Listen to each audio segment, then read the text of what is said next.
Hey guys, it's Jake Hesse of Dropship Legacy. Today we're going to go over the customer service section of the course.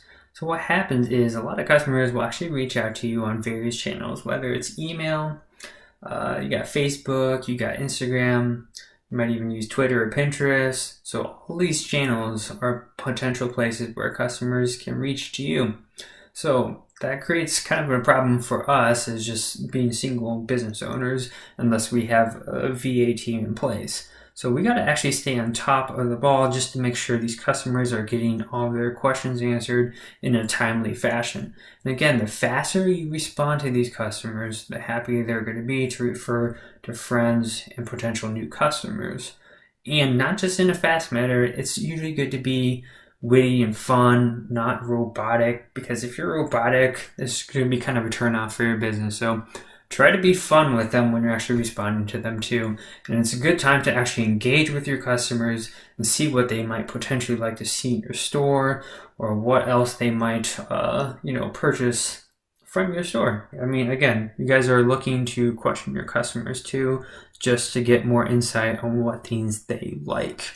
Another thing that we're going to encounter, of course, is what we call handling returns. I personally don't really touch returns. I do have a PO box set up that people can send to for returns if the item is malfunctioning or not working. Again, my return rate isn't very high for the amount of orders that my team processes, but for the ones that do need to be returned, they can return it there. Or if you have a really good relationship with your supplier, they can send it back. And I actually have my customers pay for shipping. Yes, I have them pay for shipping to do any type of returns or exchanges, and I'm very clear about that in my website, so there's no surprises for them.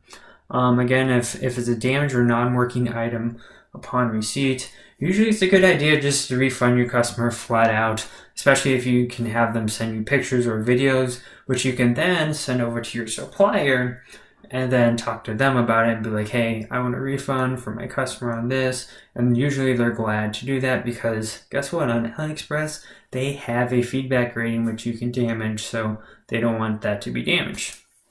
Of course, another common issue that we as dropshippers encounter is Stripe or PayPal disputes from our customers. Again, more often than not, I do win these disputes, or my team does.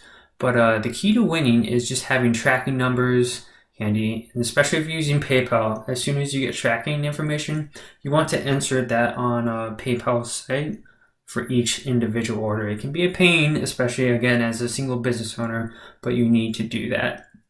Another thing we often encounter is like, how do we track AliExpress standard shipping? I do have a link below to track this type of shipping as well as any of the other type of shipping. This is a great link outside of 17track.net. And then finally, one of the most common things that we experience, especially working with AliExpress, is having our orders closed. And there's ways to prevent this from happening more often, but just about everyone goes through this process, especially when you start scaling and making a lot of orders. So one of the things we can do is go to Alipay and basically add our card and verify our account completely. Everyone has an Alipay account who has an AliExpress account. So you can simply type in Google Alipay and it will take you to the International Alipay page, which you can log in and do all of that. Of course, when they notify you of your orders being closed, you can hit the appeal button. And then you want to make sure you apply all the information that they request from you. So whether it's card pictures, I know that sounds crazy, but you guys got to do it. Think of Alipay as, it's pretty much the equivalent of PayPal, but even larger on the eastern side of the world. So it's completely secure to send your information to them to make sure you're a legit person and that you're doing business on AliExpress. So just provide them that information, and if they take too much time, just bug them on the AliExpress support over and over again until they get it fixed for you.